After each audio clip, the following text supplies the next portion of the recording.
नमस्कार, आप देख रहे हैं क्राइम 24 आवर्स और मैं हूं आपके साथ ज्योतिका। आइए रुक करते हैं खबर की ओर।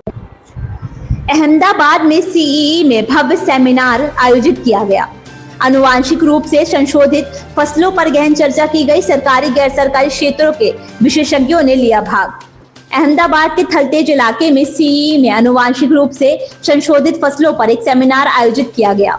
इस सेमिनार में पूरे गुजरात से कृषि विशेषज्ञ आए। इस सेमिनार में सुप्रीम कोर्ट ने सरकार को विभिन्न हितधारकों को बुलाने और उनके विचारों के आधार पर नीतिगत स्तर पर आवश्यक निर्णय लेने का निर्देश दिया है। सुप्रीम कोर्ट ने सरकार को उचित निर्णय लेने का निर्देश दिया। विभिन्न विशेषज्ञों के बीच दिलचस्प चर्चाएं हुई। विभिन्न क्षेत्रों के विशेषज्ञों की ओर से मिलीजुली प्रतिक्रियाएं आई, जिसके परिणाम स्वरूप व्यापक परिप्रेक्ष्य के उद्देश्य से कृषि, जैव प्रौद्योगिकी जैसे विभिन्न क्षेत्रों, राज्य सरकार विशेषकर स्वास्थ्य और पारिस्थितिकी क्षेत्र के विशेषज्ञों के अलावा किसानों, उपभोक्ताओं, कृषि कंपनियों और विभिन्न गैर सरकारी संगठनों को सीईई में अपने विचार व्यक्त करने का पर्याप्त अवसर दिया गया, जिसमें आनुवांशिक रूप से संशोधित कृषि फसलों के संबंध में मिश्रित प्रतिक्रियाएं थी। अहमदाबाद, गुजरात से योगेश गोस्वामी की रिपोर्ट। મારું નામ સુમન રાઠોડ, હું પ્રોગ્રામ ડાયરેક્ટર છું કરિયાણ શિક્ષણ કેન્દ્રમાં। કરિયાણ શિક્ષણ કેન્દ્રમાં અલગ અલગ ગ્રુપ છે, મેં એક રૂરલ પ્રોગ્રામ ગ્રુપ છે એમાં એ હું સંભાળું છું। આ જે કાર્યક્રમ છે એ જે એક વિવાદ ચાલી રહ્યો છે કે જીએમ ક્રોપ હોવો જોઈએ કે નહીં હોવો જોઈએ, એના અનુસંધાને ગુજરાતમાં ભાવનગરમાં, રાજકોટમાં, કચ્છમાં પબ્લિક મિટિંગ થઈ રહી છે જાગૃતિ માટે। આ એક જે કન્સલ્ટેશન છે અલગ હતું કે જેમાં પોલિસી શું હોવી જોઈએ અને સરકારને પોલિસીમાં આપણે શું સહાય કરી શકીએ, શું મદદ કરી શકીએ અને પબ્લિક ઓપિનિયન શું છે એના માટેનું કન્સલ્ટેશન આજે હતું। ગુજરાતમાં ઘણા બધા સંસ્થાઓને આમંત્રણ આપવામાં આવ્યું હતું, ઘણા બધા ડૉક્ટરોને આમંત્રણ આપવામાં આવ્યું હતું, ઘણા બધા વૈજ્ઞાનિકોને આમંત્રણ આપવામાં આવ્યું હતું, સરકારી અધિકારીઓને આમંત્રણ આપવામાં આવ્યું હતું, કિસાન સંઘ જેવા જે કિસાનોનું અગ્રણી યુનિયન છે ગુજરાતમાં એમને આમંત્રણ આપવામાં આવ્યું હતું, ઘણા બધાને આમંત્રણ આપ્યા। એમાંથી બહેનોને ખાસ તો કે જે ગૃહિણી પોતાના પરિવારને પોષણ આપવાનું હોય છે રાંધીને, એનો શું મત છે ખોરાક વિશેનો, તો એ બધા જ અલગ અલગ ગ્રુપને બોલાવ્યા હતા અને બધા જ હાજર રહ્યા। આજે લગભગ 250-200ની આસપાસ લોકો હતા અને બધાએ બહુ જ રસપૂર્વક ભાગ લીધો અને પોતાનો મત વ્યક્ત કર્યો। લગભગ 17થી 18 એવા વક્તાઓ હતા, બહુ જ ટૂંકમાં બોલ્યા કે જે ડાયસ ઉપરથી બોલેલા છે અને જે ઓડિયન્સમાં હતા એમને પણ બધાને તક આપવામાં આવી અને દરેકે પોતાનો મત વ્યક્ત કર્યો।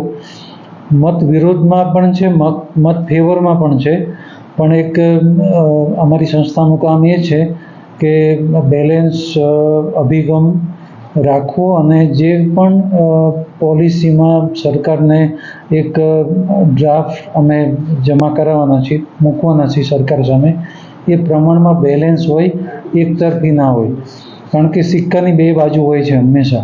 કોઈ વસ્તુ એટલી ખરાબ પણ નથી હોતી, કોઈ વસ્તુ એટલી સારી પણ નથી હોતી, પણ બેઉ પાસાનો સ્ટડી મૂકવો એ એક જવાબદાર સંસ્થાની ફરજમાં આવે છે, એટલા માટે અમે આ પ્રયત્ન કર્યો છે।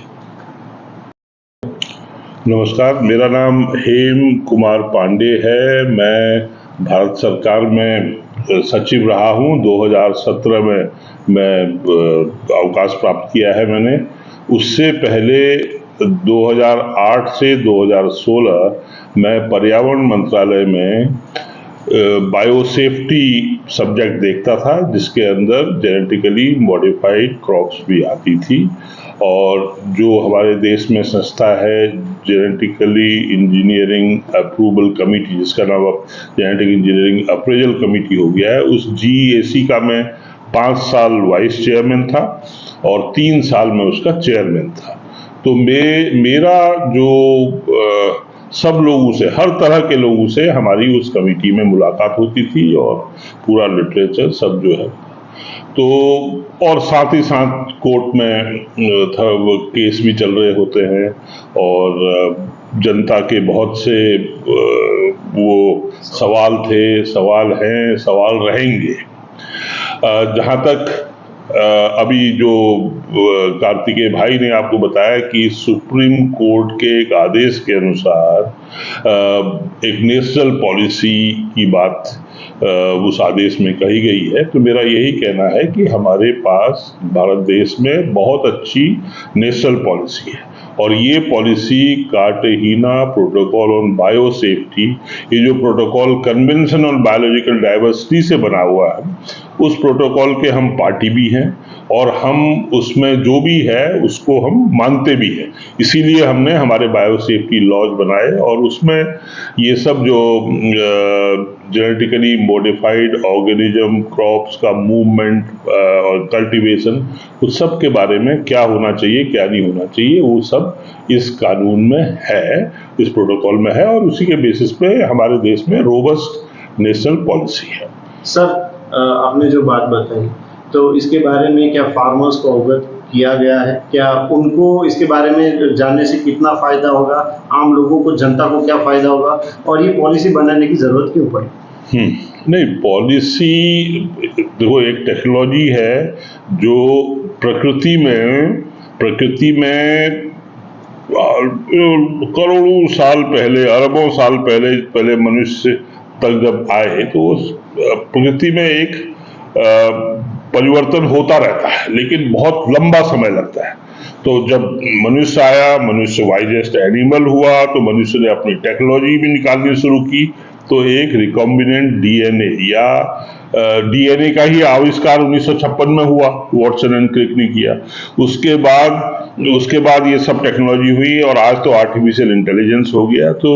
तो जो नेचर में जो हाइब्रिडाइजेशन होता है, मेल फीमेल, वो सब जो प्रक्रिया होती है और जीव जंतु बनते हैं, म्यूटेशन होता है, वो सब अब लेबोरेटरी में होने लग गया। तो लेबोरेटरी में हमारे देश में कॉटन में जो समस्या थी कि भाई वो उसको कीड़ा खा जाता है क्रॉप, वो। मेरा नाम डॉक्टर सुमन सहाय है और हम वैज्ञानिक हैं और जेनेटिक्स के ही वैज्ञानिक हैं। हमारे देश में आप लोगों को मालूम है बीटी कपास, एक जीन संशोधित प्रकार का कपास जो कि अभी तक ऐसा हुआ नहीं था, उसको लाया गया। उसके कुछ किसानों को अच्छे परिणाम मिले और बहुत सौ को अच्छे परिणाम नहीं मिले। इस टेक्नोलॉजी में कई खामियां समझी गई हैं, तो हमने पहले अपनी सरकार से बात करने की कोशिश की। जब वहाँ पे बात नहीं हो पाई, सरकार बात नहीं करना चाह रही थी, तब हम सुप्रीम कोर्ट गए। सुप्रीम कोर्ट में जाके हमने ये कहा कि अगर हम नई टेक्नोलॉजी लाते हैं तो उसको एक पॉलिसी के तहत लाना चाहिए और ऐसे ये नहीं कि किसी वैज्ञानिक का मन करा तो उसने ये कर दिया, किसी और ने कुछ और कर दिया और तीसरे ने फिर कुछ और कर दिया। ऐसा नहीं होना चाहिए। नई टेक्नोलॉजी को एक किसी नीति के आधार पे लाना चाहिए।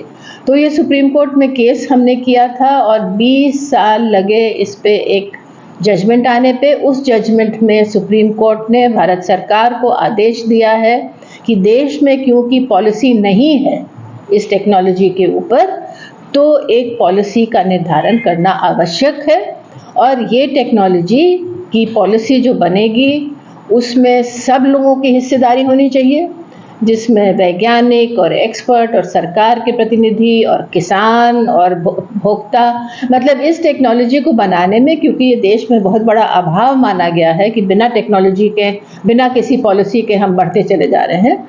तो ये आदेश दिया गया है सरकार को कि ये टेक्नोलॉजी के लिए एक पॉलिसी बने और इस पॉलिसी में सबसे बड़ी चीज़ें जो रहनी होंगी वो है सुरक्षा, पर्यावरण के लिए भी सुरक्षा, उपभोक्ता के लिए भी सुरक्षा और वो जीव जंतुओं के लिए भी सुरक्षा जो कि जैसे कपास के पत्ते हैं, जानवर तो खाएंगे ही, उससे जो तेल निकलता है वो हम लोग खाएंगे।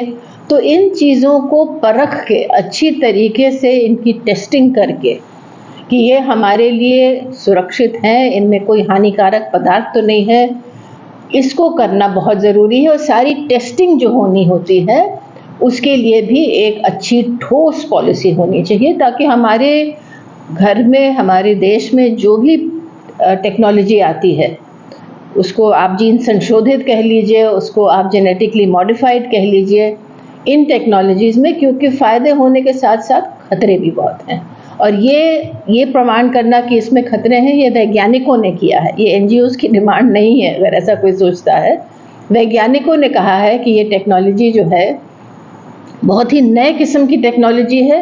इसमें ऐसा भी हो सकता है कुछ जहरीले पदार्थ पैदा हो जाए, हर दफ़े नहीं होता है, लेकिन ऐसा हो सकता है, या ऐसे भी पदार्थ पैदा हो सकते हैं जिससे कि नुकसान हो सकता है। इसलिए इसकी टेस्टिंग बहुत ठोस तरीके से होनी चाहिए और सारा कुछ एक नीति, एक पॉलिसी के तहत होना चाहिए। જે જેનેટિકલી મોડિફાઈડ એટલે બીટી ને એ જાતના જે ક્રોપ્સ છે એ આપણા દેશમાં જે આવે છે એમાં ઘણા લોકોને જુદા જુદા વિચારો છે, ભય છે, ઘણા લોકો કહે છે બહુ સરસ છે, એટલે આ વસ્તુ આપણા દેશમાં ઘણા વર્ષોથી ચર્ચાય છે. CEએ 2010માં બીટી બ્રિંજોલ એટલે રીંગણ એની ઉપર જે આખી ચર્ચા કરાયેલી દેશભરમાં, એ દેશભરમાં ચર્ચા લોકો આજે પણ યાદ કરે છે કે તમે એક તટસ્થ રીતે એ ચર્ચા કરીને એનું એક ફળ લાવેલા. એટલે અત્યારે સુપ્રીમ કોર્ટમાં એક આદેશ આવ્યો છે સુપ્રીમ કોર્ટનો સરકારને કે તમે એક નેશનલ લેવલની પોલિસી ઓન GM ફૂડ્સ કરો અને એમાં લોકોના અભિપ્રાય લઈને કરો.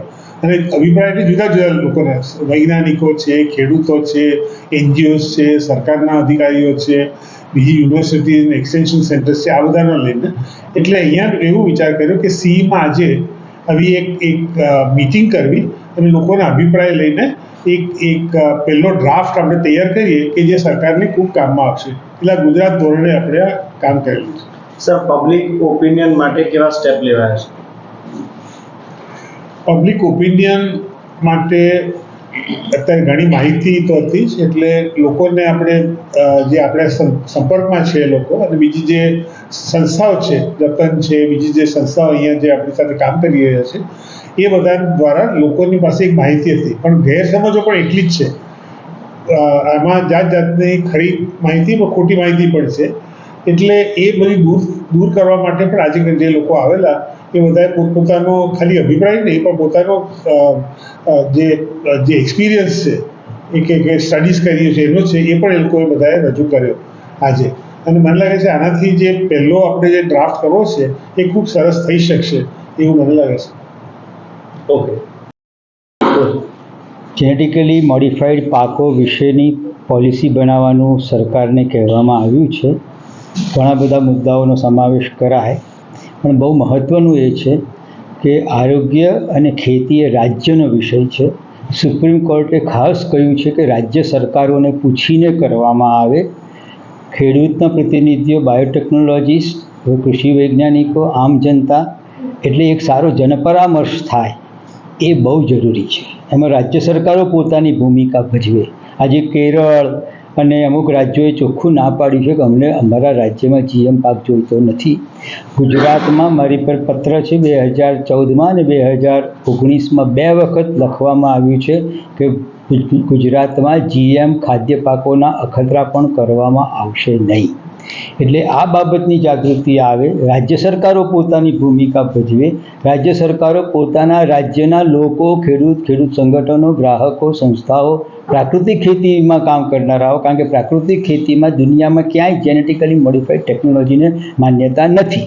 એ કોન્ટામિનેશન થઈ જાય તો એ સર્ટિફાઈડ ઓર્ગેનિક કે પ્રાકૃતિક ખોરાક ડિસર્ટિફાઈડ થઈ જાય. એવું આજે દુનિયાભરમાં બન્યું છે.